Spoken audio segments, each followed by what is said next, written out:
Welcome to Wadsworth History on Film, a program presented by the Wadsworth Area Historical Society and designed to record the oral history of Wadsworth for posterity.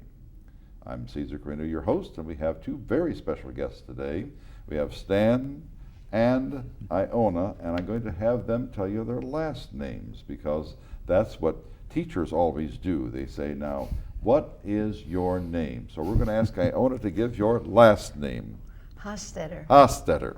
And the reason we did that is to make sure that she gets the first word in, because Stan said that that's the way it's always been. Is that right, Stan? That's right. That's always right. That's right. And teachers always have the last word too. So we're going to give you the last word as well. Iona and Stan Hostetter have been around Wadsworth for many, many years, and even though Iona is the one who probably has more students out there today saying, well, I remember her and she did this and she did that, the city of Wadsworth is also extremely proud to have had Stan and all of the dealings here. We're going to start with you, Iona, and let us tell a little bit about where you were born, who you are, maiden name, mother's, father, brothers, sisters, and so forth. And then you help Stan along with telling him what his background is. So please go ahead, Iona. I was born in a farmhouse in Sugar Creek Township in Wayne County. I'd like to tell us when. Sure, 1924. 1924. What day? January 9. January 9th. I don't know what day of the week it was. Well, I don't either, except that I was born on January 5th, but not that same year. Well, that's my brother's birthday. January 5th.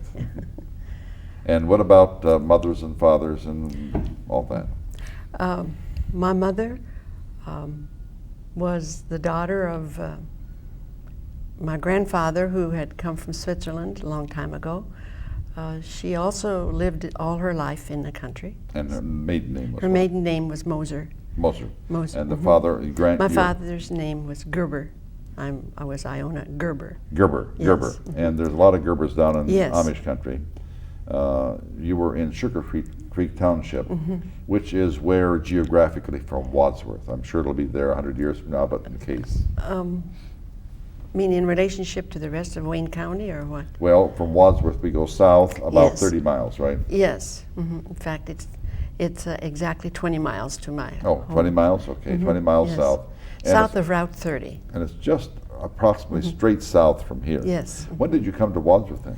We moved here in 1955. 1955. We then means you and Stan Yes. came up here. And Stan, where were you born and when?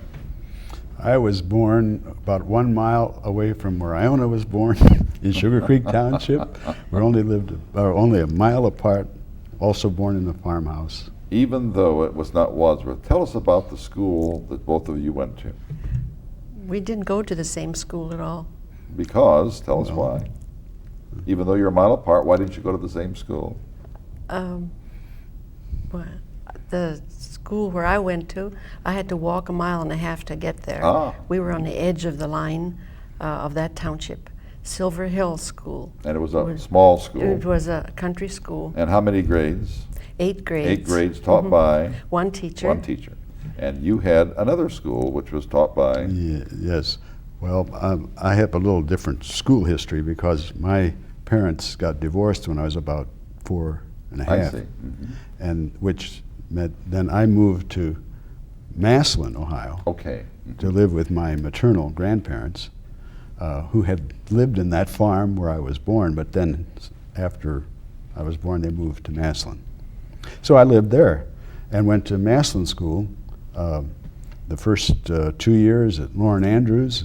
Oh, yes. And then the 3rd year at Harvey School, and then at that point made a change. I left my maternal grandparents, moved back to Wayne County, and lived with my paternal grandparents. So that The Hostettlers. Yes. Now tell us who your maternal grandparents were. They were Peter P. Hostetter. So we have I Hostetter. had a Hostetter, and my paternal grandparent was also Hostetter, and they were first cousins. Oh, really? Yes. So my mother and father were second cousins. Oh, my heavens. That, So that may explain a few things. I don't know. that would explain a lot of things. That's right, absolutely. Now, jumping from there to when you came in 1955 to Wadsworth, what brought you to Wadsworth? I think we know, everyone in Wadsworth knows that, and everyone is thrilled that you came to Wadsworth, but tell us your motivation for coming to Wadsworth, and maybe, Stan, you could tell us that. Yes. Well, we both, I'd say we both graduated from the same college and from the same high school, so that's where we really got to. And which high know school each was other. that? That was Dalton. Dalton High School. Right, Dalton High School, which was northwest of Sugar Creek, right? Or northeast? No, yeah, might say straight south of Marshallville, straight south of Orville. Okay, but I mean from Sugar Creek Township. It was part of Sugar Creek Township. Oh, Dalton is part of Oh, Sugar- yes. Oh, I didn't Yes, realize that. yes. It was the high school for Sugar Creek Yes. Township. Okay, Yeah, and both of you and graduated from Sugar there. Creek Township isn't where Sugar Creek, Ohio is. No, I understand Yeah. that, right. Okay, Mhm, yeah. mhm. That's why I thought it was maybe 30 miles down farther, but it's only about 20 miles? Yes. And then you graduated in 30? 41. Oh, 41. Mhm. Oh, that's right, you were born in 1924, and you In graduated 1923. I was. 1923, so you both graduated in 1941 from there. And then you went to both of you went to college. Which college was it? Bluffton. Bluffton College, which is, of course, what denomination? That's our Mennonite Mennonite College, right. And General Bluffton is Conference. Bluffton, Ohio, western part of the Yes, state. halfway about, between Findlay and Lima. Right. Yeah. And if you go out to Bluffton yet, you still will see a lot of the names like Hofstetters and the Ramsayers and all of those names, because it is not only supported by the Mennonite people, but it's also very heavily endowed by Mennonites, and there are a lot of the teachers who were there were Mennonites. I went there one time, and I thought that I was walking through the western part of Wadsworth, because I went to school with all Mennonites at Wadsworth Centralized, or now Isham, Yes. and had all of the same names and so forth. So that it was just a little bit of home for me. Tell us a little bit about your college days and your high school days, and when you became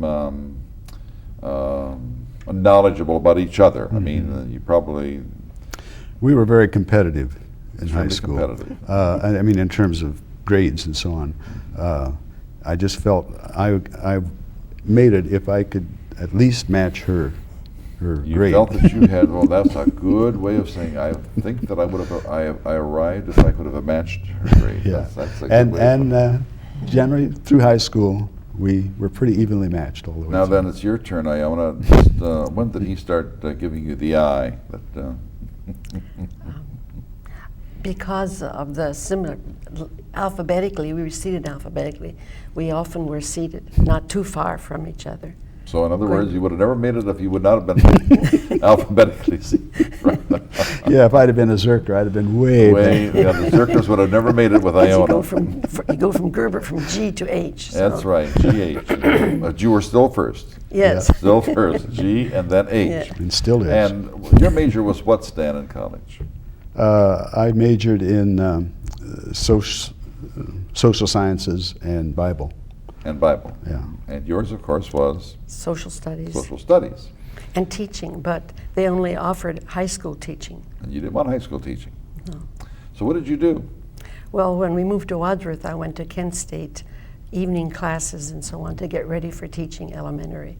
Yeah, I was getting ready for kindergarten. And that's what you wanted to do? Yes, that's what I wanted to do. And then did you get your kindergarten certification? Yes, I did, and I taught kindergarten 22 years here. And where? They shuffled me between Isham and Valley View, and 1 year at Lincoln. And 1 year at Lincoln? I didn't realize that. I knew it was Isham and Valley View because our kids had you Yeah. as a kindergarten teacher. Did you, and we're going to be talking about that in a couple of minutes here, but let me ask one question for the both of you. Where did you move to Wadsworth when you first moved to Wadsworth? Oh, on Broad Street. On Broad Street. Where? Give us geographically where it was. 408. 408, I think it was yes. which is on the the north side of the road. Yes. The north side of the road, and approximately It was, just about at Gordon. Yes, just west of Overlook, kind of down the hill. Halfway between Yes, yeah. Gordon and Overlook. And Yeah. whose house was it? Robinson, was that his name? He owned it. Yeah, I mean, we rented from. We rented from him. He didn't live there. But I don't remember his first name. I think his last name was Robinson, and I think he lived up by, not far from the athletic field. I mean, up on, can't think now the name even, but it was on the east, I mean on the west side of Wadsworth, where he had lived. And you lived there for how long, and then where did you go? We lived there about 9 months. Then we bought a house on Beck Street. On Beck Street. Now, getting down to Beck Street, there are some neighbors there whom you knew in 1955 who probably are all gone now. Who are some of those? Well, we lived right across the street from our pastor, A.J. Neuenschwander. And Grover Bassett lived on one side. Tell us a little bit about Grover Bassett. Yeah. Oh, he was a kind gentleman who, anytime we needed a sitter for our children, he'd come over just on the drop of a hat. Describe Grover. Kind Just gentleman. very down to earth. Yes, very much Very so. just a person you could just meet, go and see, and he was Never had right any there. enemies. No. All Kind friends. word for That's everyone. right. Yes. Lived And our across- children loved him. Oh, I'm sure they would. Yeah. You lived across the street from your minister, Pastor Neuenschwander. And he was the pastor of which church, and where was the church at that time? When we moved there, it was where the Episcopal Church is. That's right. now, And right? St. Mark's Episcopal St. Church. Mark's, yes. And you are aware of the history of that church as being a Mennonite church, and that the very first pastor was Pastor Huntsberger. Huntsberger, Which, right? of course, another German name. Ephraim. All of Yeah, these German yeah. names are out there. Yeah. And then, do you remember the move from where the St. Mark's is? And I'm going to give the geographical. I doubt if it'll be moved about 50 years from now, but in case, St. Mark's Church is in the northeast corner of Lyman and College. Now, you moved from there to where, and who carried the Bible out of the church? Oh, that's an I don't interesting remember. I question. don't know. I don't know. I'm not sure that I remember that. Dick Huntsberger carried the Bible out of the church. Oh, That's I mean, fitting. yes, Befitting. Yeah. Yes, his You father mean- was You mean the Willard? minister. You mean Willard? No, Huntsberger? Dick. No. His father, Dick. Oh, yes, that's right. He Willard's was- father. Yes, sure. He He died was. at age yeah, 104. that's right. Yeah, Yes. he was He still carried living. he Right. carried the Bible out of the church. Right. And I'd then you forgotten moved that. from there down to Hillsdale Hillsdale Circle. Circle. Hillsdale. No, I mean the church. Oh, yes. Well, Treese Road. East Road. Yeah. And what year was that? Do you remember when that move was? 1972. 1972. Now, you then, and we're going to get back to the church relationship and affiliation here because it's extremely important, but you moved then from there to where? Out From Hill- Beck Street From down Beck to- Street out to 285 Hillsdale Circle. Hillsdale Circle. And your neighbors are still, some of them are still there. Who are some of the neighbors in Hillsdale Circle? Well, the one right next door was Alec Alec Dombrowski, Dombrowski, right. and he since has passed away. Right, but he was one of the first people down there, persons down there, because he was somewhat of a developer. Yes. And Alex, of course, Yeah, is very gone now. helpful. He was a very helpful neighbor. He was. He has a brother living yet, Walter Dombrowski, and he has a couple sisters living. And who are some of the other neighbors? Well, at one time, the high school built a house on the one side in the empty lot. And who lived there? One of the occupants was Mr. and Mrs. Jim Maynard. Who was He's the wife of the husband of Dottie Maynard. Dottie who Maynard, is a school teacher at yes. Wadsworth. First grade, I believe, was she not? Well, she had different grades, sometimes third grade. but she's primary. Yeah, primary. Dottie Maynard, right? Yes. And her husband was, as I remember, a real estate agent Yes. of sorts, was he Right, not? right. Now, you're you are now 1954, 55, and you are not recently married, but had not been married for a long time, correct? Yeah, we were married in 1946. Oh, longer than I thought then. I thought you were married in the 50s, Yeah. but you were married in 1946. And children. Let's talk about those before we get ourselves into serious trouble by forgetting to mention the children and grandchildren a little later on. We have 4 children. The first one was a boy, and he remained the only boy. Mm-hmm. Then we had 3 girls. And the boy's name was? Robin, Robin. known as Bird, Bird. in high school days. Right. Everyone will call him Bird. That's right. And then the girls are? Jocelyn, Cosette, and Sherilyn. All 3 names which are extremely unpopular, but I'm sorry, they're not popular, but they're not unpopular. They're just sort of different They're names. just not They're found different, everywhere. And I'm always looking for names such as that, because with a name like Caesar, you just don't find them everywhere and all the time. Now, the kids are how old now? Or shall we say, when were they born? Then we can. Jocelyn was born, Oh, Robin was Robin born in born. 51, Jocelyn in 53, Cosette in 55, and Sherilyn 58. 58. And they are not all living in this part of the country. Tell us who's living closer by. Nobody has ever lived in our state, except right now, Jocelyn is living in Cuyahoga Falls. Living in Cuyahoga Falls, you probably think that you have died and gone to heaven because she's that close. Yes. That's right. The first, First one to live near us. And they all are doing what kinds of work now? Well, the girls are all mothers and are stay-at-home mothers. But before Well, they were stay-at-home mothers, they did what?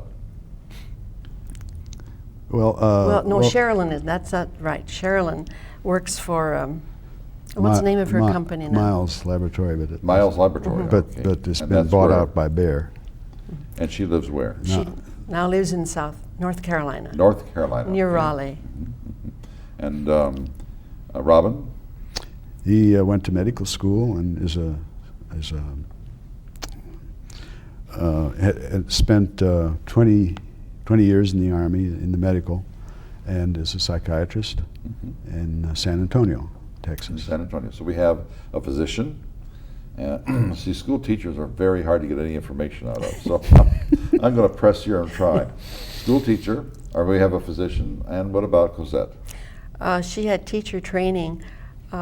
She graduated from Bluffton, like all of them did, but she was unable to get a position in the geographical area where she was living at the time after she married. It was in Sandusky. She was in Sandusky. You got to be kidding. She was a substitute teacher, and she thought she had it made to get the first grade, which is what she wanted, but a local person got it instead of her getting it. So she never did get a teaching position in Sandusky. And after that, she was living in huge metropolitan areas, so she never even tried. Never tried. How about Jocelyn? Jocelyn was a student, what you might call a perpetual student.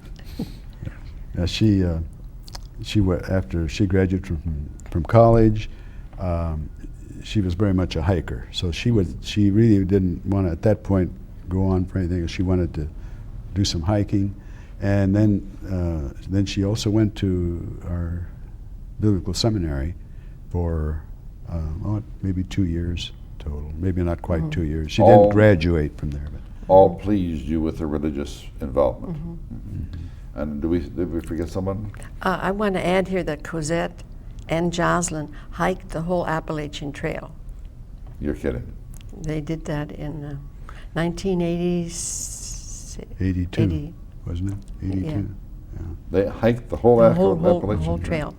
Wow. That was Jocelyn's ambition, was to Yeah, hike that trail. She's a kidding. great hiker. And she brought it up with Cosette and said, how about doing this? Now, And we did Cosette was then married. Oh, for heaven's sake, that's And, wonderful. Stan, what have you been doing all these years here in Wadsworth? I think it's so interesting to hear this. Here little in story. here in Wadsworth. Well, I mean, Yeah. now that you've been in Well, Wadsworth, you yes. didn't do it in Wadsworth. but- Yeah. Well, I had gone to after college. Well, maybe just say this. After college, we were married and went for 2 years to Europe with our Mennonite Central Committee to do relief work in Germany and Austria. And then after we returned from Europe, I wasn't decided vocationally what I wanted to do. I just knew I wanted to be working with people. And so I said, well, I'm going to go to our seminary, which was then in Chicago, and go there for 1 year to help me decide, is the ministry what I want to do? So I was there that 1 year, and then decided I didn't want to go into the ministry. I don't know anymore. We talked about it and felt that wasn't quite my calling. So I applied at University of Chicago Social Service Administration School. School of Social Service Administration, and also got in touch with the State Department, and I applied for a scholarship or a stipend to go to school. I received that, and so I had my tuition paid for 2 years to get a master's degree in social work. Master's degree, MSW. MSW. MSW, a master's degree in social work. And what did you do with it?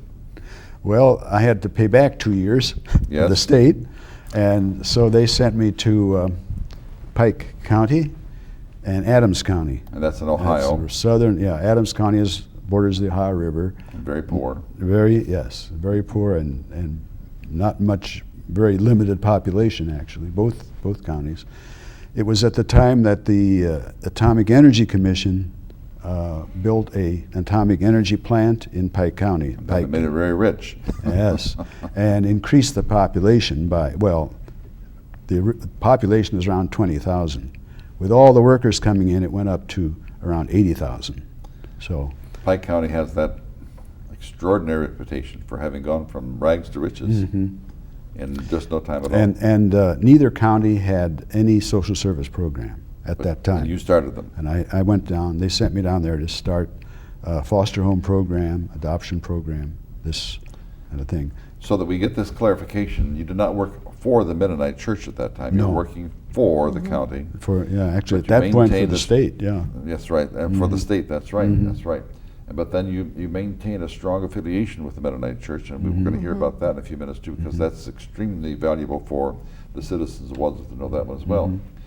You stayed down in Pike County for how long? 2 years. And then you came to Wadsworth. To do what? And coming to Wadsworth, we wanted to come to a community that would be have a Mennonite church or Mennonite attachments. Boy, you surely found one. I did, yes. There are more Mennonite churches yes. in Wadsworth than there are any other kind of church. Yes. I think you probably know that. Yeah, I had first checked out Worcester, the Child Welfare Board in Worcester, and just because that would have been close home and so on, but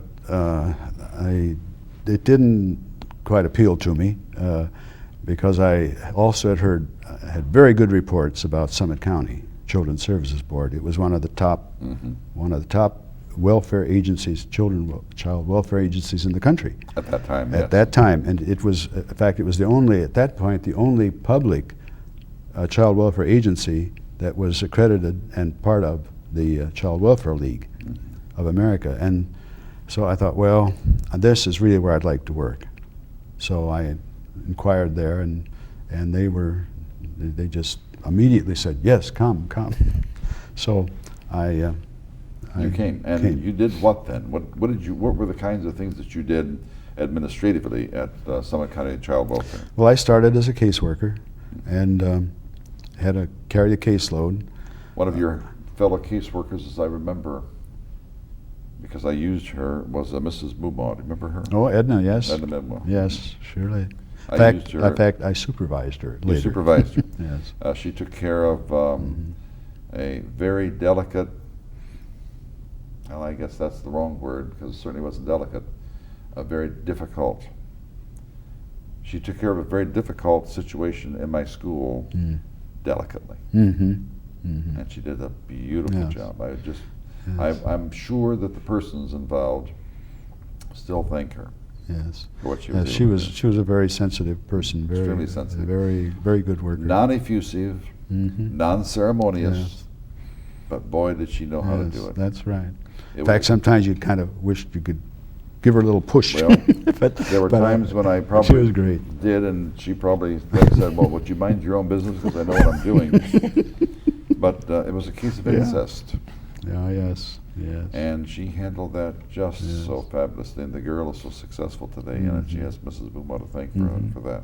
Is she still living, Edna? Yes. Where is she living? I'm not sure. We saw her about a year ago when we were meeting with a group of retired teachers and she was there. She was still there. Yeah. She left social work and went into teaching, didn't she?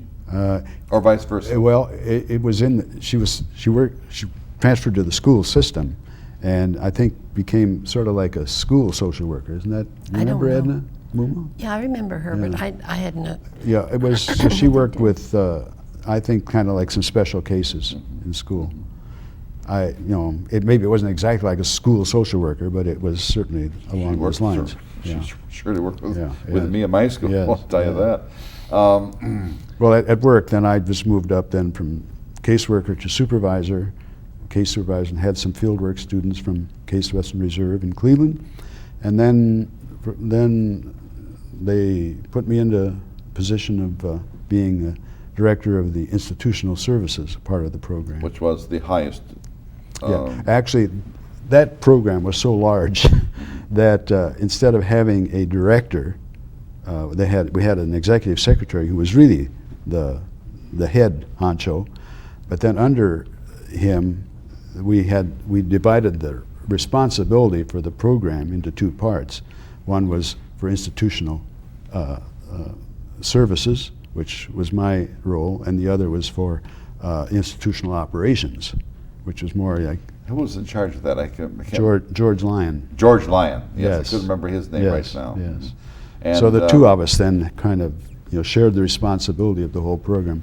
I worked more with the staff, the child care staff, to house parents for the units, the recreation department, the medical department, all of the. At one point, I had about 450 people under reporting me. to you. Yes. Well, there are 3 or 4 things that you aren't going to say, but I'll say them for you because I know that program very well. Number 1, it was considered the very best in the United States at that time. What has happened now, we don't particularly know, but now at that time it was one of the best, I think, if not one of the best, one of the very best in the United States. Number 2, you said a little while ago that you didn't think the ministry was for you, and yet the exact thing that ministers do is what you did. You went there and you became very much involved with those people. And of course, I knew you vicariously through all of the. I guess you signed most of the letters.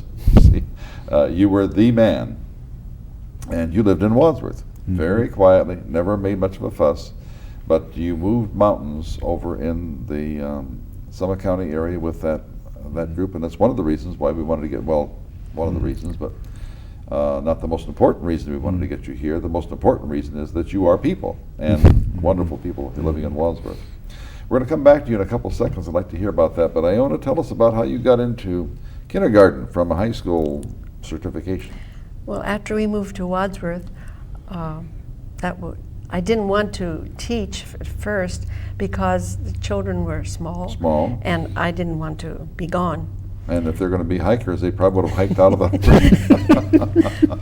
So, but then the time came and said, yes, I heard that there was a need for kindergarten teachers. So I went to the superintendent that weekend. And who was the superintendent at that time, Harold Fix? Yes. And he said, well, we need some kindergarten teachers next week. Was I interested? And I think they would have hired me on the spot because the school was opening the next week and they didn't have teachers. What year was that? That would have been 1950.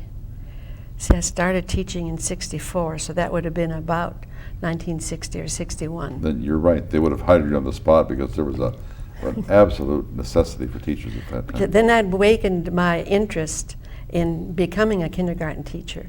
So then that's when I started my Kent State classes to become a kindergarten teacher. So then the following year, I was hired for being kindergarten teacher. And where did you start? And I started at Valley View. Who was the principal at the time? George Meyer, wasn't it? No, he was later. Mr. Joachim. Okay, Earl Joachim. Earl Joachim, yes. A wonderful principal. Oh, yes, absolutely. Yes. I was fortunate that in my beginning years he was my principal. Who were some of the other teachers who taught with you, your colleagues? First grade? Well, Mrs. Maynard was there at the time. And the other kindergarten teacher was Liberta Lee, was it not? No, not at that time. It was Mrs. Vasiloff. Okay, all right. Liberta came later. Yes. Yes. Mhm. I only taught with Liberta 1 year at Valley View. Otherwise, our paths didn't cross. See, now, what was my question right now? The question was, who were some of the colleagues? Oh, Dorothy Maynard. Dorothy Maynard. Second grade teacher was, boy, I can just see her face. And she's the one who taught 28 years. Faye Holvey. Oh, Faye Holvey, yes, right. She was second on the grade teacher. program. Mhm. And, I haven't thought of them for so long right now. I can't recall Well, all their names. when they come to you, Yeah, okay. it's interesting. Who was the secretary at Valley View at the time? Doris Daniels. Doris Daniels was, and then when did I can think of her maiden name, Fiscus. You mean Mrs. Kindig? Yes, Kindig. She came later. I don't know the exact year. See, then they transferred me. I was at Valley View 7 years. Then they transferred me to Isham, and I was at Isham 2 years. Then Ray was there. Ray Holcomb was there. Yeah, and that's when Ray principal. Holcomb was there. And probably at the same time, the secretary might have been Claire Jo Crumley. Yes, yes. She was one of them. There were 2 of them. I have a difficult time, and I know they're married names, but I still call everyone by the maiden names, and I shouldn't do that because I realize they do change the names, but that's how I remember them. And then who were some of the colleagues there? At Isham? Oh my goodness.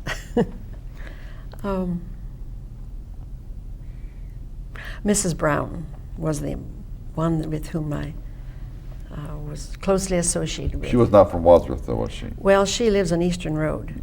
She has taught in Wadsworth just For as many long years, as I have right? met. Elner. Elner Brown. Elner Brown. Yes.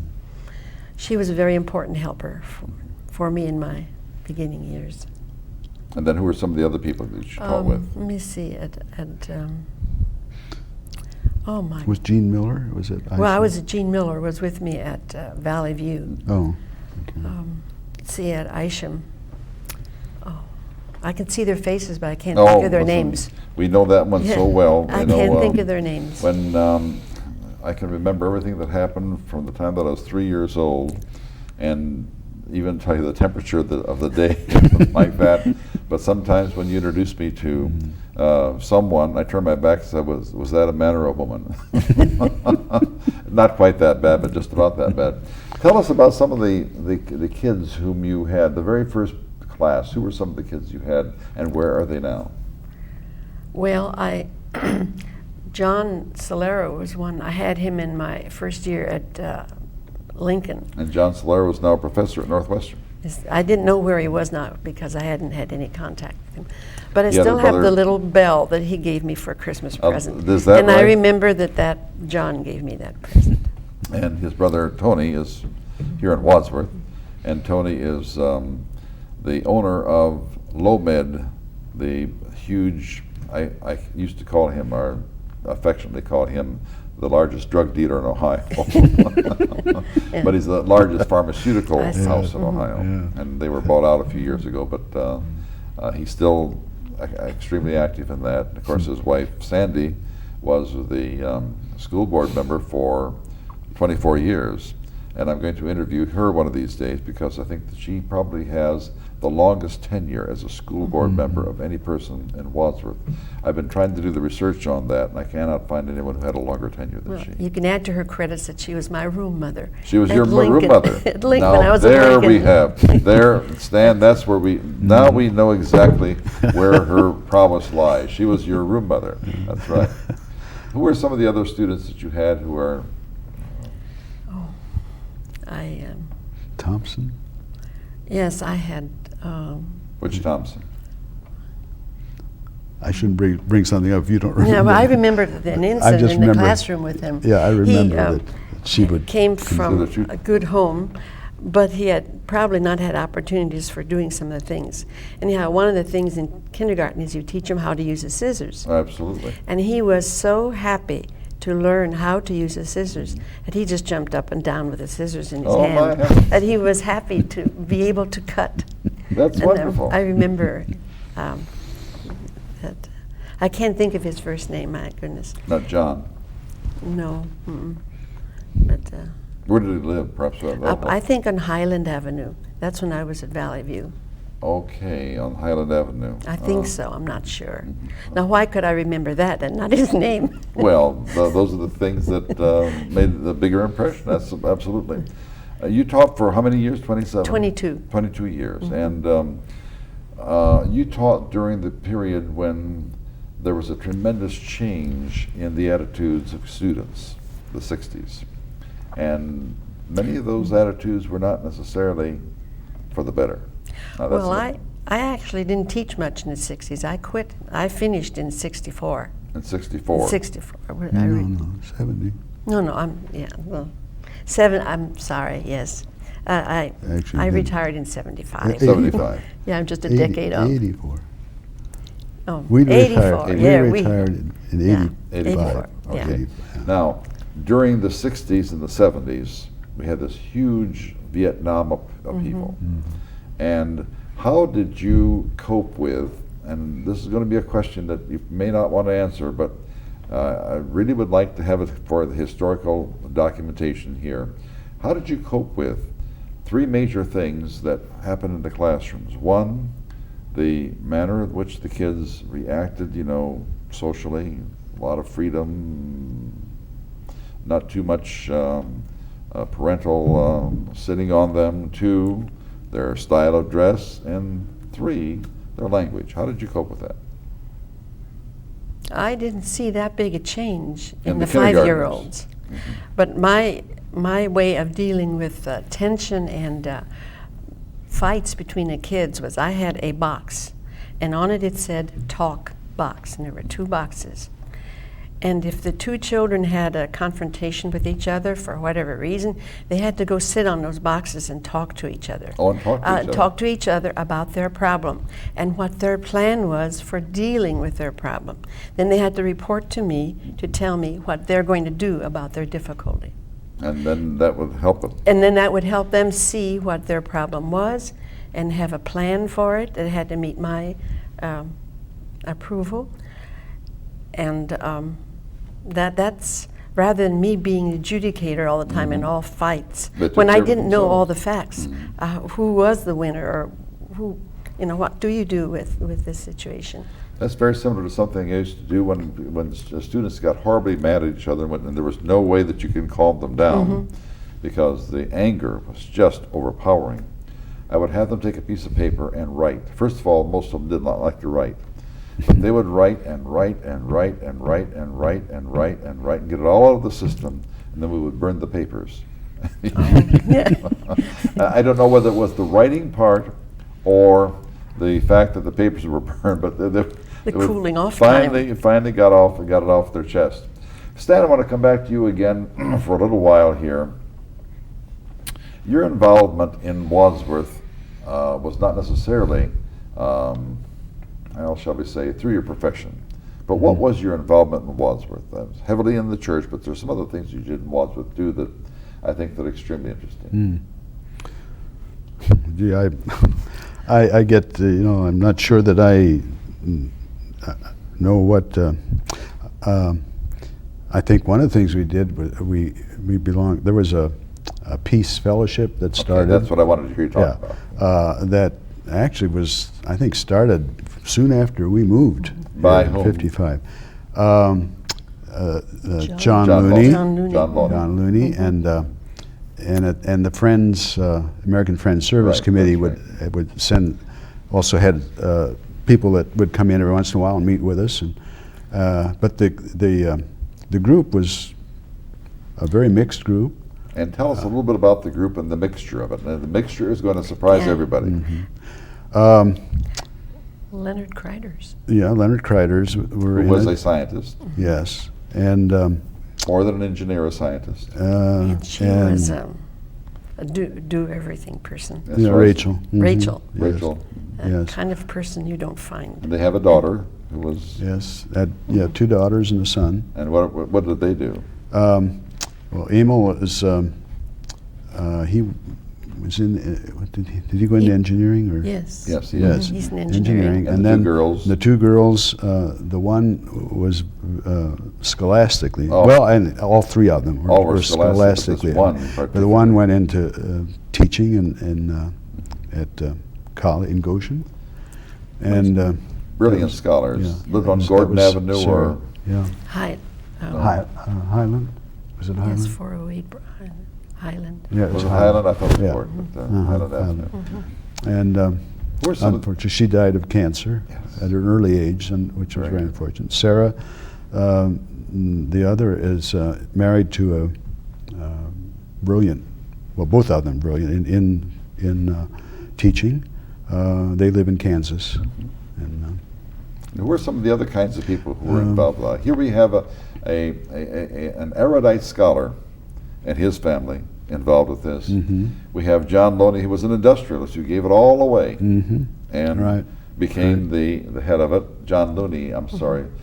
We had a teacher whose name was Mildred Looney Bell, and I always confuse her with Mildred Loney Bell. She's dead now. And I always confuse the two Loneys and the Looney. Yeah. He was John Looney. John Looney, yeah. Tell us, And- we have that type of person. We Yes. have here a staunch Mennonite practitioner, Willard Huntsberger's. Willard Huntsberger, in who's it, a teacher, and Orpha. Yes, in Orpha. And I remember Kindig's. yes, there's a Kindig. Now, which Kindig was it? Walter? Yes, the Mhm. the And- father of the person who operated the dime store. Oh, Elsa's. Elsa's?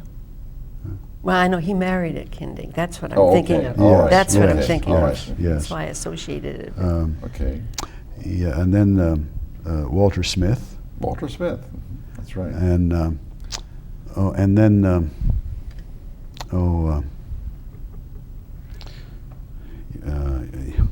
Shear Vera, houses. yeah, Shear houses. Shear houses. And then Vera and, Vic Weltzine. Yeah. Vera Snyder Veltzine and Yes. Vic Weltzine. Yes, they were in She's it. gone now too. Or is Vic gone? Vic's gone. Vic's gone. Yeah, Vera's still living. Vera's still Yeah. living, yes. See, who else was in there? Well, that's a long time ago. I have to go back and think. But the organization was destined to do what?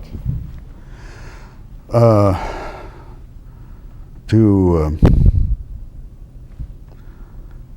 Promote peace. Promote world well, yes, understanding. I was And thinking, understanding. Yes. It was called the Oh, World Understanding The Group. World Understanding Group. Group, yes. And they worked very, very closely with universities to get university classes. And several people involved themselves in making sure that they get college credit for it. After I retired from the university, I became involved with several institutions of higher learning, but particularly one, which is at Walsh University. And we actually took John Loney's course, and Yes. offered college credit Yes, for that. it. John right now is working, of all people, with a Catholic nun, working with the peace movement. Yes. Your involvement with the church, and we're going to run out of time unless we come up with some of these, and there are so many interesting things. Iona, tell us a little bit about your involvement with the church, and see if I can't get you to admit today that you will be the person to give us the history of the First Mennonite Church, Well- along with the Denton Croyle, Dr. Denton Croyle. Yes. I've sung in the church choir ever since we moved here in '55, and I'm still in it. And who's the organist now? Is it still Cinda Meyer. Bob? No, Bob Hart Hart. finally had to say, I've had it. He wanted to After retire. years and years. After being in it all his life. So since then, we've had several different organists. Right now, it's Cinda Myers. Let's see, I've been active with the women's organization, which is associated with our National Mennonite Church. Those have been my primary areas of.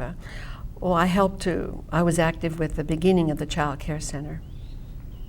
Back in the 82. child care in 82. In 82, And now, the child care center should not be confused with the one which is across the street from the First Mennonite Church and down the road. What, you mean at the Baptist church? Yes.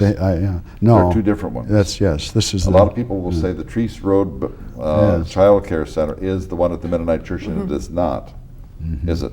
Well, that's its name, Treese Road Child Care Center. And that is at the Mennonite church. That's the one at the Mennonite Yes. Church. And then what is the one at the across the street then and down the road? Down at the Baptist church? I'm not sure what they call that. But I the don't Treese know. Road, okay, then I am wrong. Yeah. The Treese Road is the Mennonite Mennonite Church. church, yes. Yes. You've had, you've trained 4 ministers since you've been there. Who was the first one that you came across? You had mentioned his name earlier. Well, A.J. Neuenschwander was Neuenschwander. when we were When we- here. Then who followed him? Did Roy Henry come then? Yes, I guess. I'm trying to think too back. A minute. Yeah. And then following him, the red-haired Yeah, that Don was Don Steelberg. Steelberg. and then Then Jim Moore. Jim Moore, Yeah. who was one of my favorites. He has to be the kindest man I've ever seen in my life. I just think the man is just tremendously great. In Now- between those, we'd have a period of time before we would could replace. Right. We had 2 interim pastors. One was a Lester Hostetter. The editor of our hymn book. Well, you have to. These Hostetter, if you're not a Hostetter, you can't be. and then Bill Keeney. Oh yes, yes. Bill I Keeney remember was- Bill Keeney. yes. Lester He was- Hostetter did not ring a bell with me. No. I thought I knew all of them. Uh-huh. But, was he there for long? Maybe a year. About a year. He was there interim 2 times, and for about a year each time. But he he lived didn't in live he here. lived in Sugar Creek, Okay. and so he would He would- commute he would up for commute. Sundays and maybe once through the week. But his main contribution really was in choir. He was no, I guess AJ was the one who really started the Messiah. rendering of the Messiah oratorio Christmas back then, and then of course Lester was also very much involved in that. Where the community sang the Messiah. The Mennonites have a penchant for doing things quietly. The 2 of you have been very, very quiet, but very powerful. I have 2 questions that relate to that. One, what have you done quietly, and what was that quiet thing that you did that was very powerful? If it was quiet, how do I know what it is? If it was quiet. I'm going to speak now in terms of the aged. What did you have, well, your hand, your fingers, and your heart in that helped the aged in Wadsworth? Well, Don Steelberg is the one who started the memoir, and he's the one who did all the legwork to get all that government regulations met, and he's the one who started it. Right, but who did the grunt work, as it were? Don. All of it? You didn't do anything. Well, Now he's the one. Oh, he. What about social work husband here? Now don't be humble. Listen, we need to know this for historical evidence. So tell us about what your role was and your involvement. Well, I don't know really what to say. How about, let me give you a little hint. How about the Constitution of Manoa? The Constitution. I mean, what were some of the things that are in that Constitution that probably are not in any other housing constitution? Who's allowed to go there? Everyone. Anyone, provided they don't have too much money. Ah, okay. Now, unless I'm wrong, most for-profit things say that if you have enough money, you can come. Your Constitution says what? And who helped design that Constitution? Well, I think it The was whole church. Yeah, I think it was a group from The whole church. church. Yes, Very group from quietly. church. Yeah. And I'll be willing to wager that no one, or very few people in Wadsworth, unless they would belong to the Mennonite Church, know that the Constitution says what, Stan? about too much money? I'd have to reread the Constitution. I'd tell you that's kind of in the back of my mind now. I don't know that I can bring that. One of those quiet things. forth. I talked to Don Steelberg about this one time, Pastor Steelberg. We had a wonderful conversation until I mentioned one thing, and he about bit my head off. As you well know, he's a very erudite scholar. I said, well, you know, I'm really pleased to see that the Constitution of the Menwa is such that if you have too much money, you can't go there. I think that's putting it plain and simple. Plainly and simply, you can't go there. I said, that's so great. That added to the fact that it's a tax-free religious institution. I might as well have said he had bed bugs. Boy, he came after me with just his tines drawn. He said, there's no such thing as a tax-free institution. I don't believe in giving tax-free institutions or churches tax-free status. I believe that everyone should pay for it. Oh, mercy sakes. I'm trying to be nice, Pastor. I didn't want to start a war here. He said, all the churches ought to pay their own dues, and there should be, mercy. He just went on and on. But that's what he believed, and that's what he felt. But if you have a lot of money, you can't go to Menwa. And I think that's just beautiful, and that's great. And that's the quiet thing that the Mennonites do. Taking that one step farther, first weekend of August of every year in Kidron, what happens? We have a big relief sale. Big relief sale. And do you bring in several manufacturers to display their wares and sell those? No. What do you do? No. We display Mennonite Central Committee's wares. And which are what? Which are our thrift stores, or the stores where we sell wares made by people in countries where making these is a way of living. Such as what? Crafts items. The crafts that the people can make. And it is the livelihood for hundreds of families all over the world. It's their only income that and MCC pays them for their... Mennonite Central Committee, MCC. Yes. Where do you hold it, just out of curiosity?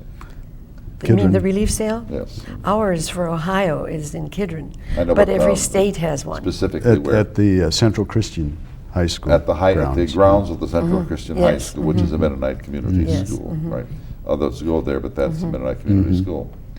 What is the big attractor that stands out quilts. there? The quilts. That's quilts, right. yeah. How many quilts are there, and what do they sell for? About 200 to 300 quilts usually. They can sell for any amount. Some will go for thousands. I was going to say, but they never sell for cheap, though. No. No, even small baby crib quilts will go for 100 to 200, yeah. And are they inflated? Not really. There's a lot of work involved in them, but people will pay that because they want the quilt, and they also want to make a contribution. I go every year to this past year I didn't go because I got dragged into having to serve as an interim principal when another principal left, and I was not able to go. But I've gone every year since. The only thing that I've ever seen there that even remotely resembles anything that is commercialized is the Steiner tractor. And that's also Well, that's a Mennonite. Yeah. product. Yes. Yeah. Wonderful tractor. Yes. It's a Mennonite tractor. And there's usually one that's auctioned off. That's right. That's That's why given it's by there. the company. And I happen to be a tractor buff, and I stand by there thinking to myself, I don't need this tractor, but I would like this tractor. And I think it's just a beautiful thing. We're going to run out of time, but we have to get 3 or 4 other quick things here. It's like pulling hen's teeth to make you people tell the good things that you've done. Iona, your role in the church is extremely quiet, extremely non-invasive, but tell us what are some of the committees that you belong to and some of the things that you have done. And I'll probably have to pull teeth on this one too. Well, when I was younger, when our children were young, I was very active in the Sunday school. Okay, and you were a teacher there. Well, yes. And I helped to select materials that were important for the usage in the Sunday school. And I remember I participated when we made a change from one to the other.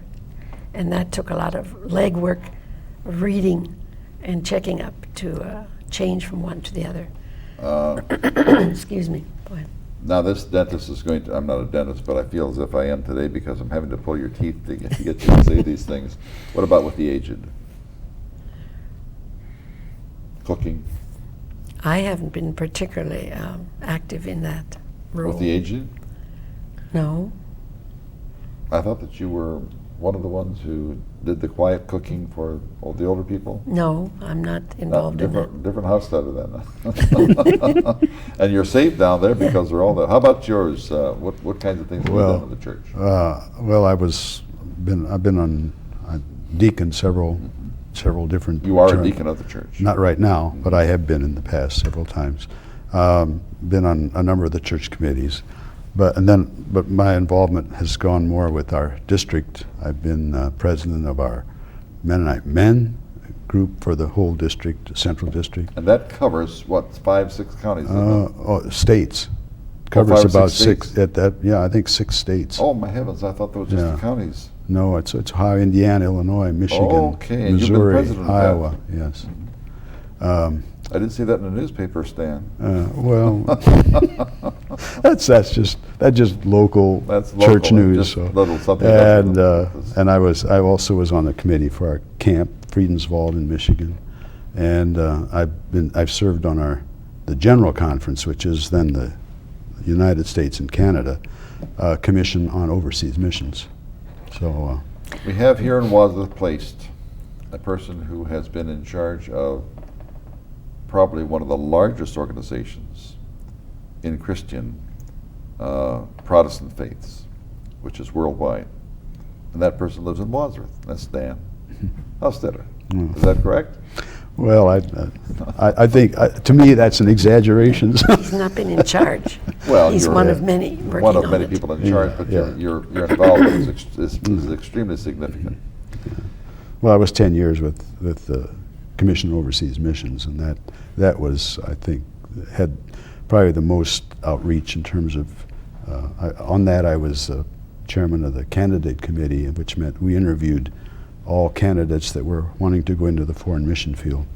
So well, that was... Wouldn't you say that that's pretty high up? Well, I think it well, my feeling is I learned so much more from the whole 10 years on that than I felt I was giving.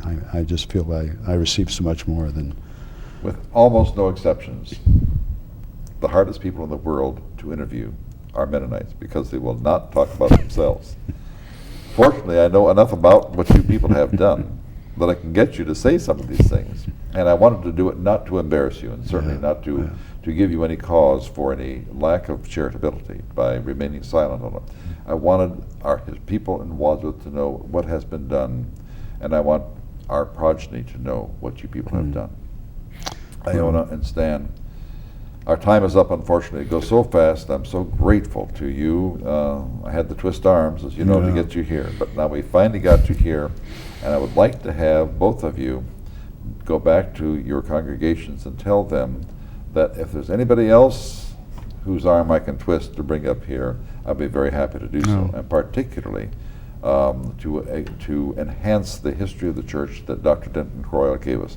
It was absolutely excellent. But there are some personalized stories that I like to hear from that church and from the other two Mennonite churches as well. But as you know, the other two probably will not come because of their disdain for any kind of publicity whatsoever. But there's such a history. Wadsworth is built on the strength of the Mennonite church, and we want to have that noted for history. Thank you again for being our Thank you guest. very much. We Pleasure, really appreciate Thank you for that tribute to the Mennonite Church. Yes. That's a great well deserved. tribute. Well deserved. Thank you.